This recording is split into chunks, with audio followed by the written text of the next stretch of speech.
की जय, भारत माता की जय। नमस्ते, सदाफ वस्सलाम मातृभूमि, जय हिंद दोस्तों दिन भर क्या रहा स्पेस डिफेंस और इंटरनेशनल गलियारे से इस वीडियो में एक एक करके जान लेते हैं। सबसे पहले अपडेट की बात करते हैं तो वो सुखोई 30 MKI विमान को लेकर आ रही है। HAL ने 222वें सुखोई 30 MKI विमान का परीक्षण किया है और अब वो भारतीय वायुसेना को डिलीवरी करने का इंतजार कर रही है। HAL को लाइसेंस उत्पादन के लिए 3 अनुबंध प्राप्त हुए थे, जिसमें कि पहले में 140 विमान, दूसरे में 40 और तीसरे में 42 विमान शामिल थे। पहला HAL असेंबल किया हुआ Su-30 MKI नवंबर 2004 में वायुसेना को दिया गया था। अंतिम Sukhoi 30 MKI BrahMos supersonic cruise missile ले जाने के लिए संशोधित किया गया है और अब HAL 12 विमानों के अंतिम आदेश की प्रतीक्षा कर रही है, जो कि मिनिस्ट्री ऑफ डिफेंस के द्वारा मंजूरी दे दी गई है। लेकिन रूस के साथ अभी मूल्य वार्ता के कारण अनुबंध अभी निर्धारित नहीं किया गया है। HAL ने सुपर सुखोई अपग्रेड किट के साथ 12 अतिरिक्त विमान विकसित करने का प्रस्ताव दिया है, जो HAL ने अपने सहयोगी DRDO के साथ मिलकर विकसित किया है। सबसे पहले 2 विमान एक स्वदेशी हथियार प्रणाली के साथ भारतीय निर्मित आईसा रडार और एवियोनिक्स सहित विमान के सभी प्रस्तावित अपग्रेडेशन को एकीकृत करने और परीक्षण करने के लिए टेक्नोलॉजी डेमोन्स्ट्रेशन विमान होंगे। HAL ने नासिक में अपने विमान ओवरहॉल डिवीजन से प्रतिवर्ष 15 विमानों की ओवरहॉलिंग करने की योजना बनाई है, जो कि बाद के चरणों में प्रतिवर्ष 20 विमानों को पूरा करेगा। नासिक में HAL सुविधा का इस्तेमाल सुपर सुखोई अपग्रेडेशन कार्यक्रम के तहत भारतीय वायुसेना के बेड़े को मजबूत करने के लिए किया जाएगा। HAL की नासिक में अतिरिक्त LCA तेजस विमान सुविधा बनाने की योजना है, जो कि 2024 के बाद से प्रतिवर्ष कम से कम 5 विमानों के उत्पादन को पूरा करेगी, जिसके लिए आने वाले महीनों में बेंगलुरु में संयंत्र के वर्तमान इंजीनियरों और तकनीशियनों को प्रशिक्षित करने की योजना है। बेंगलुरु में 2 LCA तेजस उत्पादन सुविधाएं होंगी, जो प्रतिवर्ष 16 जेट का निर्माण कर सकती हैं।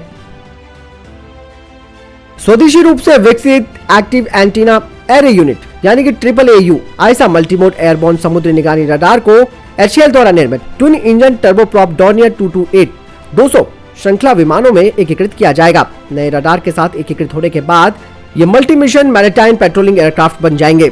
डॉर्नियर 228 200 सीरीज के समुद्री निगरानी संस्करण भारतीय तटरक्षक और भारतीय नौसेना के साथ वर्तमान में सेवा में है, जो कि एल्टा ELM 2022 रडार से लैस है, जो कि एक इजरायली कंपनी के द्वारा आपूर्ति किए गए हैं, जो समुद्री परिचालन में मिशन के लिए एक लागत प्रभावी यानी कि cost effective force multiplier solution के रूप में कार्य करती है।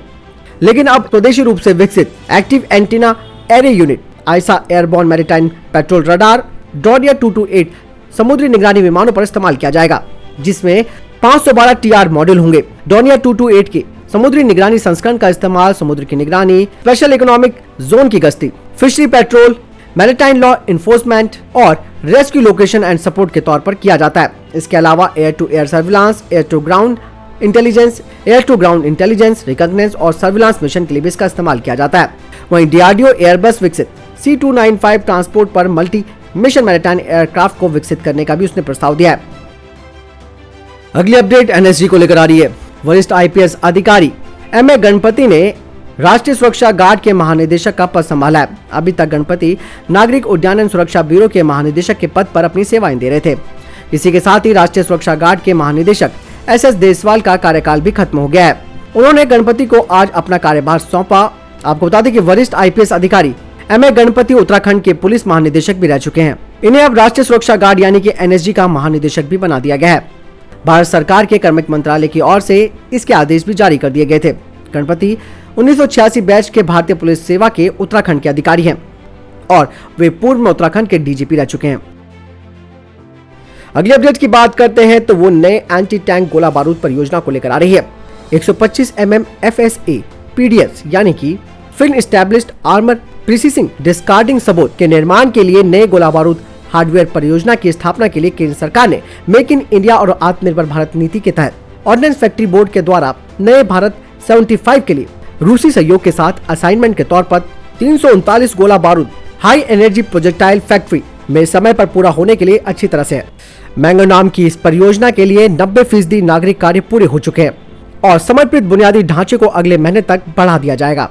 HEPF ने गोला बारूद के लिए कच्चे माल, कंपोनेंट्स, उपभोक्ताओं का स्वदेशीकरण किया है और 2022 के मध्य से अच्छी तरह से उत्पादन शुरू करने की ये स्थिति में होगा और 2022 के मध्य में इसकी निर्धारित समय सीमा भी रखी गई है। जबलपुर और नागपुर में आयुध इकाइयों के सहयोग से HEPF की 70% भूमिका होगी। इस नई परियोजना के लिए अतिरिक्त मानव शक्ति यानी कि मैन पावर ऑर्डिनेंस फैक्ट्री कारखानों से ही ली जाएगी। इससे पहले इसे हैवी एलॉय पेनिट्रेट प्रोजेक्ट के रूप में जाना जाता है। भारतीय नौसेना और बाद में एम्युनिशन फैक्ट्री खड़की पुणे के द्वारा इंटर फैक्ट्री डिमांड के द्वारा रखे गए इंडेंट के आधार पर HEPF ने कुल 300 RGB यानी कि रॉकेट गाइडेड बम और 60 एंटी सबमरीन गोला बारूद की आपूर्ति के लिए अपनी कमर भी कस ली है और जल्द ही म्यांमार को भी ये वितरित किए जाएंगे। म्यांमार से करीबन 57 RGB यानी कि रॉकेट गाइडेड बम और 60 गोला बारूद का निर्देश मिल चुका है। ऑपरेशनल संकल्प के तहत तैनात आईएनएस तलवार ने रॉयल बहरीन नेवल फोर्स कोवेट अल मुहर्रक के साथ फारस की खाड़ी में पैसेज एक्सरसाइज में हिस्सा लिया। इंडियन नेवी के मुताबिक यह एक्सरसाइज इंटर ऑपरेबिलिटी बढ़ाने और द्विपक्षीय समुद्री सहयोग को मजबूत करने, प्रवासी और मर्चेंट शिपिंग को बढ़ाने में अहम साबित होगी। हाल ही में भारतीय नौसेना ने आईएनएस तलवार की मदद से ओमान की खाड़ी में फंसे एक मालवाहक जहाज के चालक दल को रेस्क्यू किया था। दोस्तों, आपको अगर यहाँ तक जानकारी पसंद आई हो तो वीडियो को लाइक जरूर कीजिएगा, साथ ही अपना महत्वपूर्ण कमेंट हमें जरूर कीजिएगा। पोर्ट ब्लेयर में स्वदेशी निर्मित भारतीय नौसेना लैंडिंग क्राफ्ट यूटिलिटी L-58 को कमीशन किया गया, जो कि आत्मनिर्भर भारत और मेड इन इंडिया को प्रोत्साहित भी करेगा। लैंडिंग क्राफ्ट यूटिलिटी मार्क 4 श्रेणी के 8वां और अंतिम जहाज Indian naval landing craft utility L-58 को Port Blair Andaman and Nicobar द्वीप समूह में भारतीय नौसेना में कमीशन दे दिया गया है। कमांडर कृष्ण के यादव ने जहाज के पहले कमांडिंग ऑफिसर के रूप में कमीशनिंग वारंट भी पढ़ा। GRSC कोलकाता के द्वारा स्वदेशी रूप से डिजाइन और निर्मित इस जहाज की कमीशनिंग ने युद्धपोत डिजाइन और निर्माण के क्षेत्र में मेक इन इंडिया और आत्मनिर्भर भारत अभियान में एक बड़ी उपलब्धि हासिल की है। LCU-58 एक एम्फीबियस जहाज है जो अपने चालक दल के अलावा 160 सैनिकों को ले जा सकता है। 900 टन की भार वहन क्षमता के साथ यह जहाज विभिन्न प्रकार के लड़ाकू वाहनों जैसे कि युद्धक टैंकों, BMPs, बख्तरबंद वाहन और ट्रक आदि को ले जाने में सक्षम है। इस जहाज की लंबाई 63 मीटर है और इसमें 2 MTF 4000 सीरीज इंजन लगे हैं जो जहाज को 15 नॉट्स यानी कि 28 किलोमीटर प्रति घंटे तक की गति प्रदान करते हैं। इस जहाज में दुश्मन के रडार ट्रांसमिशन को भेदने में सक्षम अत्याधुनिक इलेक्ट्रॉनिक स्पोर्ट मेजर लगाया गया है। साथ ही अत्याधुनिक एकीकृत ब्रिज प्रणाली और एक परिष्कृत एकीकृत प्लेटफॉर्म मैनेजमेंट सिस्टम इसमें लगा है। साथ ही इस जहाज में कई मशीनरी उपकरणों को भी लगाया गया है। इस जहाज में जो मुख्य आर्मामेंट है वो 2 स्वदेशी निर्मित 30 mm की CRN-91 गन शामिल है। इसका इस्तेमाल अंडमान और निकोबार समूह, बंगाल की खाड़ी और हिंद महासागर क्षेत्र में समुद्र तट, खोज और बचाव, आपदा राहत, गश्ती, तटीय गश्ती और निगरानी जैसे अभियानों के लिए किया जाएगा। अगली update CDS general Vipin Rawat को लेकर आ रही है। CDS जनरल विपिन रावत ने कहा कि यदि भारत कपड़ा उद्योग सैनिकों के लिए उच्च गुणवत्ता के कपड़ों का निर्माण करे तो सशस्त्र सेनाएं देश भर में प्रतिकूल मौसम में जवानों की तैनाती के लिए जरूरी वस्तुओं के आयात पर पूरी तरह से प्रतिबंध लगा देगी। अब तक सशस्त्र बलों के लिए बड़े पैमाने पर वस्त्रों का आयात किया जाता है। हालांकि उन्होंने ये भी कहा कि हाल के वर्षों में भारतीय उद्योगों ने बहुत तरक्की की है और नए नए इनोवेशन किए हैं। जनरल रावत ने कहा कि हम टेक्सटाइल के बड़े उपयोग करता है। जहां तक सेवाओं का सवाल है तो हमारे पास टेक्नो टेक्सटाइल की बहुत बड़ी हिस्सेदारी है। हम टेक्नोलॉजी का इस्तेमाल करते हैं और आने वाले समय में इनका इस्तेमाल जारी रहेगा। मौजूदा वक्त में हमारे जवान उत्तरी सीमाओं पर बेहद ऊंचाई वाले क्षेत्रों में तैनात हैं, जहां तापमान सर्दियों में 0 से 50 डिग्री सेल्सियस तक नीचे चला जाता है।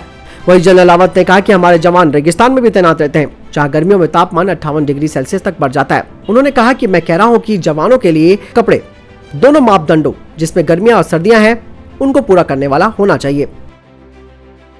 पाकिस्तान ने एयर मार्शल जहीर अहमद बाबर सिद्दू को पाकिस्तानी वायुसेना का नया प्रमुख बनाया है। आधिकारिक बयान के अनुसार वर्तमान में पाकिस्तानी एयरफोर्स के प्रमुख एयर मार्शल मुजाहिद अनवर खान रिटायर हो गए हैं, जिसके बाद सिद्दू को ये जिम्मेदारी मिलने वाली है। आपको बता दें कि सिद्दू 1986 में लड़ाकू पायलट के रूप में पाकिस्तानी वायुसेना में शामिल हुए थे और उन्होंने कई अहम पदों पर भी काम किया है। सिद्दू ने assistant chief of air staff, assistant chief of air staff और इस्लामाबाद मुख्यालय में डायरेक्टर जनरल प्रोजेक्ट के तौर पर काम किया है। इसके अलावा वो पाकिस्तान के रक्षा मंत्रालय में अपर सचिव के तौर पर भी काम कर चुके हैं। एयर मार्शल सिद्दू ने ब्रिटेन के कॉम्बैट कमांडर स्कूल से ग्रेजुएशन किया है। तो दोस्तों, ये थे अभी तक के टॉप डिफेंस और स्पेस अपडेट्स। वीडियो के समय में कोई प्रश्न जवाब या आपका कोई सवाल आप कमेंट सेक्शन में लिखकर जरूर पूछ सकते हैं। मिलता हूं आपको नए वीडियो के साथ, तब तक अपना ख्याल रखिएगा। जय हिंद, जय भारत।